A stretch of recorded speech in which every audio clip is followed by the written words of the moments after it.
দলীয় পারফরমেন্সের কারণে শ্রীলঙ্কার বিপক্ষে জয় এসেছে বলে জানিয়েছে নাজমুল হোসেন শান্ত।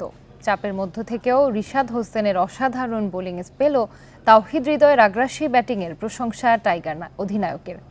তবে ব্যাটিংয়ে আরও উন্নতি করার জায়গা আছে বলেও জানিয়েছেন শান্ত।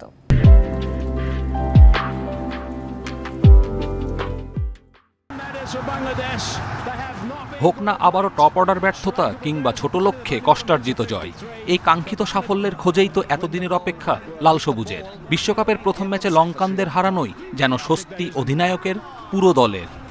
পার্সোনালি আমার কাছে মনে হচ্ছে এরকম প্রেশার ম্যাচ আমি আর এর আগে খেলিনি, বাট আল্লাহর অশেষ রহমত, আলহামদুলিল্লাহ যে খেলাটা দিন শেষে জিততে পেরেছি। ডালাসে টাইগারদের শরীরী ভাষায় লড়াকু মানসিকতা দেখা যায় ম্যাচের শুরু থেকেই। প্রথমে বোলিং নৈপুণ্যের পর ব্যাটিংয়ে শুরুর ধাক্কা সামলে তাওহিদ হৃদয়ের ক্যামিও ইনিংস সবার হৃদয় কেড়েছেন। লিটনের ধৈর্য ম্যাচ জয়ে রেখেছে বড় অবদান।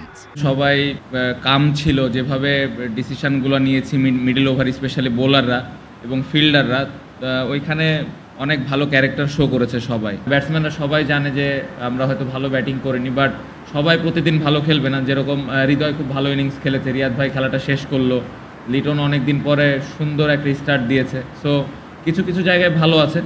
শুরুর 3 ব্যাটার পেসারদের শিকার, তবে 100 রানে 3 উইকেট থাকায় যখন আপার হ্যান্ডে লঙ্কানরা, তখন ত্রাতা বনে যান রিশাদ হোসেন। মিডিল ওভারে আসালাঙ্কা, ডিসিলভা, হাসারাঙ্গার উইকেট তুলে ম্যাচ জয়ের নায়ক টাইগার লেগ স্পিনার। অসাধারণ বোলিং করেছে। আমার মনে হয় লাস্ট কয়েকটা সিরিজ ধরেই ভালো বল করে আসছে। যেভাবে ও প্র্যাকটিস করে, ওর প্রিপারেশন খুবই ভালো, এবং আমরা সবসময় স্ট্রাগল করি যে আমাদের একটা লেগ স্পিনার নাই। সো ওই জায়গাটা আমাদের পূরণ হয়েছে। আমি আশা করব যে সামনের ম্যাচগুলোতে ওইভাবে কন্ট্রিবিউট করবে। বিশ্বকাপে শুরুটা দুর্দান্ত হলেও টপ অর্ডার নিয়ে ভাবনা থেকেই যাচ্ছে ম্যানেজমেন্টের। তবে তীব্র চাপের মুখ থেকে ঘুরে দাঁড়িয়ে সমালোচনার মুখে আপাতত কুলু পাটল বাংলাদেশ। কপিল পাল, ইন্ডিপেন্ডেন্ট নিউজ।